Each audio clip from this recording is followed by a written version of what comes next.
इस क्वेश्चन में कह रहा है two identical inductor are connected in two different configuration P and Q where a time varying current I as a function of T is flowing as shown in the figure. The induced EMF between point A and B for configuration P is EP and that for configuration Q is EQ.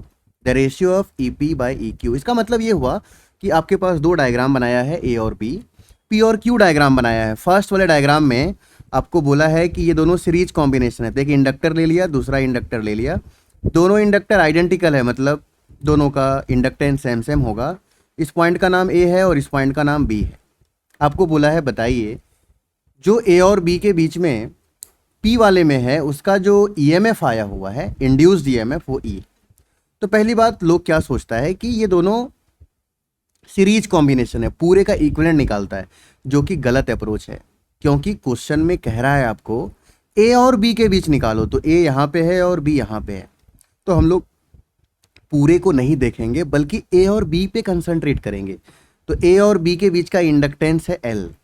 तो EMF जो P में आएगा, ये picture का नाम P दिया है, EMF होता है -L/di/dt। तो -L/di/dt। और क्वेश्चन में लिखा हुआ है करंट टाइम का फंक्शन है, तो यही वाला फॉर्मूला लगाना होगा। इस तरह से EP का वैल्यू निकल गया। सिमिलरली जो सेकेंड डायग्राम आपका बना हुआ है, सेकेंड डायग्राम में क्या बोला है, एक इंडक्टर ऐसा है, दूसरा इंडक्टर ऐसा है, दोनों इंडक्टर का इंडक्टेंस सेम सेम है, तो LL मान लेते हैं। इस बार ध्यान से देखिए, ये वाला पॉइंट है A और यहाँ का जो पॉइंट है ये वाला पॉइंट है B। तो AB के बीच में हम लोगों को इंड्यूस्ड EMF निकालना है।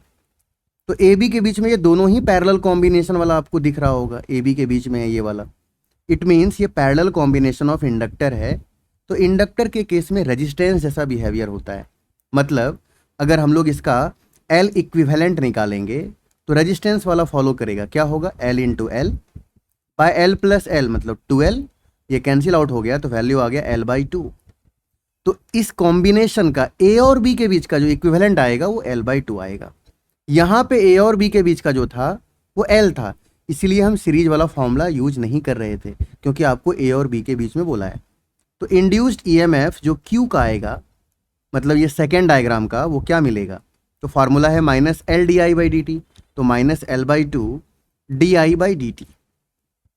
अब आपसे पूछा है find the ratio of EP/EQ। तो हम लोग इसको EP/EQ का वैल्यू निकालना चाहते हैं। तो EP का वैल्यू आ गया -L/di/dt। EQ का जब वैल्यू निकालेंगे तो क्या मिलेगा, -L/2 di/dt।